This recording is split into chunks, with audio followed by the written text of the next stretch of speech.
Hi, good morning. The sun is actually trying to peek out here, which I didn't expect, and it's a lot warmer than they said it was going to be, so that's awesome. Grateful for that.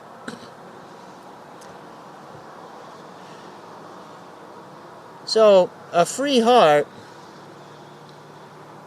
a truly free heart, is one that is free of attachment, or is at least in the process of becoming more and more free of attachment. When I say attachment, I mean need. A free heart will love and have desires and wants and passion and will,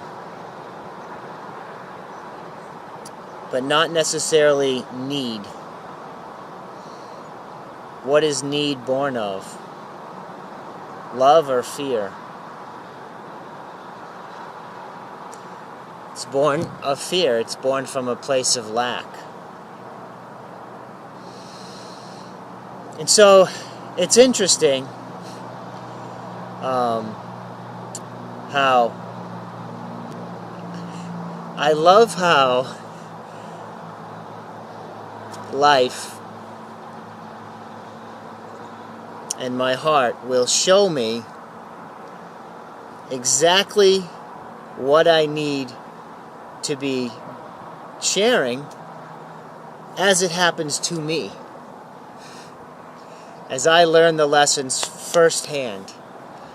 And yesterday was a day of seeing my attachments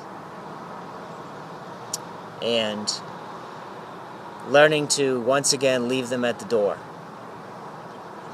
You know, we all have attachments. It's part of being human, I think. Some more than others. I've had so many in my life. I mean, obviously attachments big and small. The biggest one, I guess, being our attachment to our body and this life, and our resistance to that life one day, either suddenly or years and years down the road, being over. And not so much, I don't think, these days, because many of us are all that afraid of what lies beyond.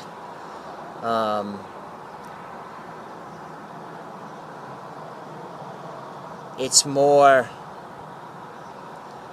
a letting go of what we know and what we feel like we need here, because that's such a step into the unknown, right? That, like, letting go of all the things that make us feel good here, all the things outside of ourselves that make us feel good here, it's a huge thing, right? Biggest of all attachments. But it's one that if you can work on, and that'll be the subject of another video, will free your life tremendously. But yeah, so then you have that, and obviously our relationships and money and our careers and our jobs, and getting smaller and smaller with attachments and needs for certain entertainment outside of ourselves, right? And then there's just, especially for the type A people, there's like getting things done, an attachment to, like, I decided this was a good idea, I decided I wanted to do this, either from my heart I wanted to, and then a need was born from a pure want, which can happen, or just straight up it was just I should do this, I need to do that, not necessarily because I wanted to, but I feel like I should, and that becomes an attachment that can be very hard to let go of. Like, you got this huge to-do list for Saturday, and you feel like you just got to get up and go to the bathroom, grab a bite, and get cracking on it, but your heart really wants to just take a little time first and go for a walk, or with the dog, or it wants to just sit with a cup of tea or coffee and just look out the window for a while, meditate. But there's that voice that that fear of I won't get it all done. I won't get it all done. My experience is, and I had to relearn this yesterday, is that when I listen to what it is I want, not the voice of addiction. You tend to learn to differentiate when it's just an addiction versus just what I really want. And in fact, all of our attachments can really become,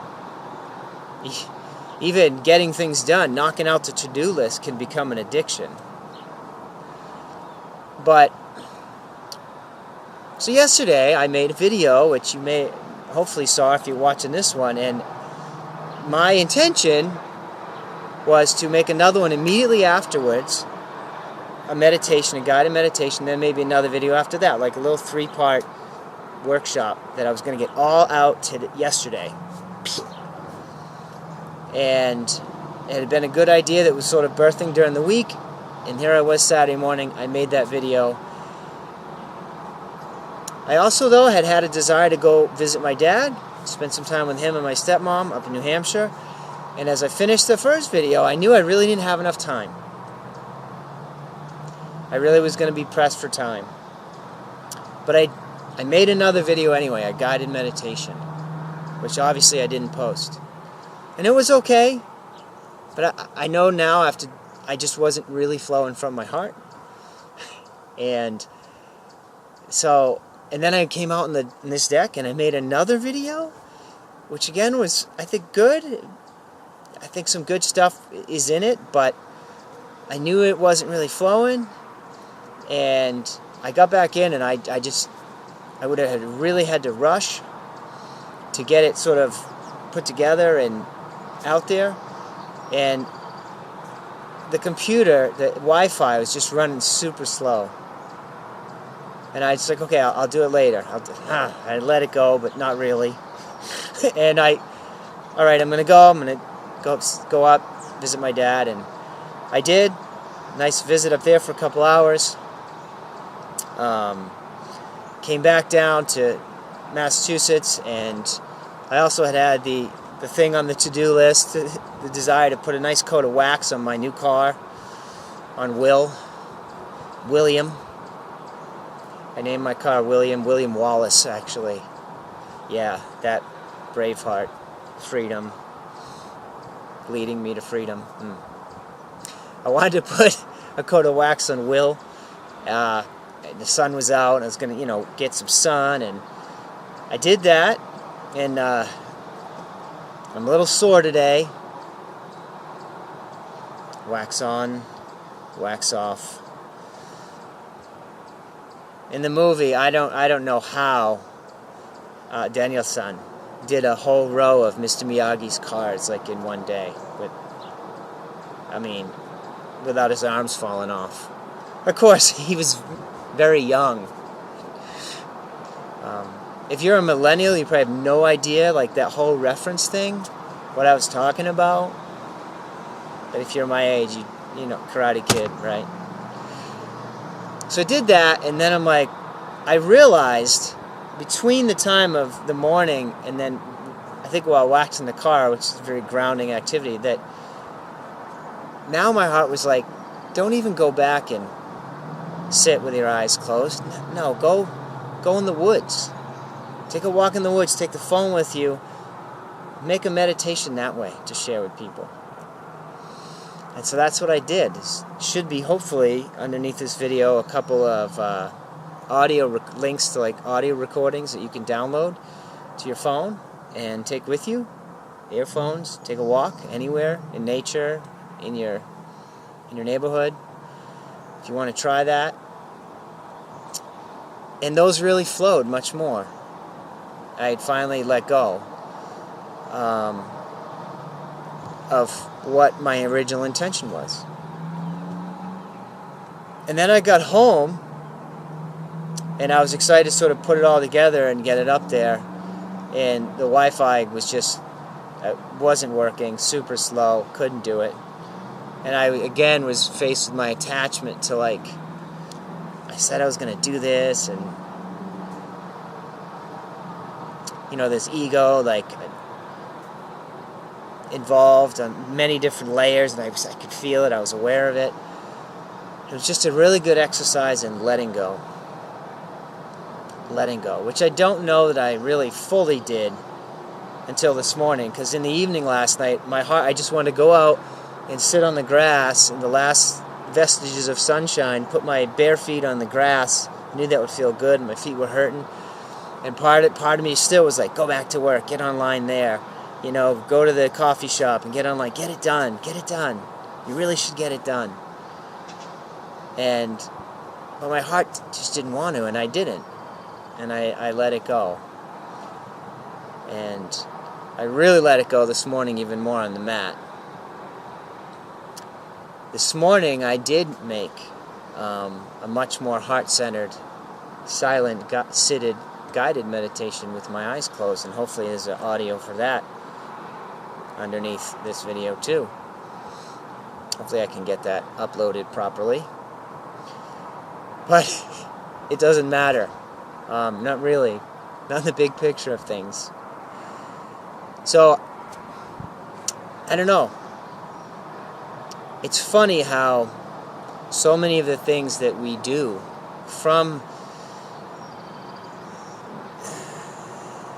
and that the universe shows us, that life shows us, even when we think it's for someone else, it's really almost always for us. I feel like that anyway, like I'm being refined, and that I'm being, the attachment is just being weeded out. Leave that at the door. You're gonna make a workshop, buddy, about a free heart. Leave that attachment at the door.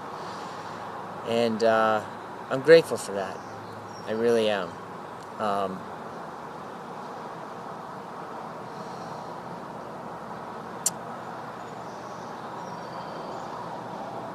Decisions are a powerful thing. Decisions to let go. You'd be amazed how much it shifts you. And sometimes a decision to act. Like if you have fear, in my case yesterday, it was fear of not doing something. I had to let it go. Come back into my heart, feel more at peace. Let it come from a heart-centered space. Let it come from a place where there's no need, no attachment. It just flows, which is what it's doing right now, versus another place. But sometimes we're stuck, and our heart wants to do, our heart wants to leap, our heart wants to get beyond a fear. And we just need to decide. And in deciding, there'll be that huge shift, and we'll find our heart, and we'll find courage and possibility. And our heart will give us, our awareness will give us great information and a great inspiration on how exactly to move through whatever fear we have. It's all right in there. I was reading a text from one of the people that gives me feedback on these, asking for specifics about like walking through fear, getting beyond fear.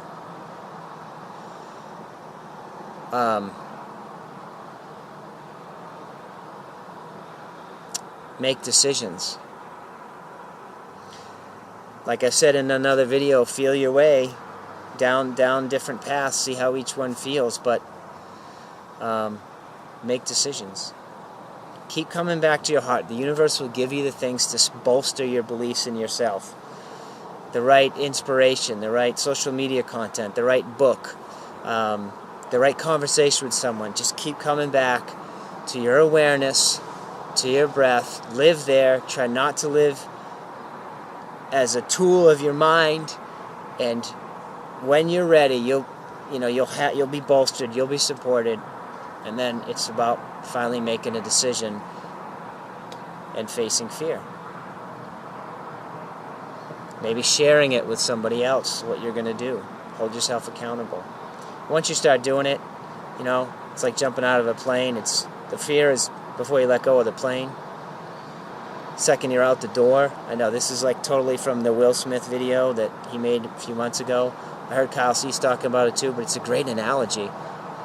The scariest part of jumping out of a plane, which I'd like to do someday soon is the moments when you're still in the plane, holding on to the plane, you haven't jumped yet. As soon as you jump, you got no choice. You got to let go. You got to surrender. So you do. And instantly, it's like, it's a whole different experience. Maybe that fear lasts for some people for a few seconds. I don't know, maybe until the chute comes out. But from what I've heard, it's pretty awesome once you've let go. You've walked through that fear. You're on the other side of it, and now it's just, oh, I'm in this trust place. This is amazing. I'm flying through the air, and I have a chute, and I got a guy on my back. It's all good. I'm going to be fine. All right. Have a great day. With any luck, this is going to be up today, tonight, and there will be links underneath it. Should be 3 of them. 3 of them. 2 of them are walking, like kind of walking meditations that last a total of maybe 40 minutes, 45 minutes, that you can either listen to one after the other or one and then the other. And then there is a maybe 20 minutes of a seated meditation with your eyes closed. I hope they help. Have a great day.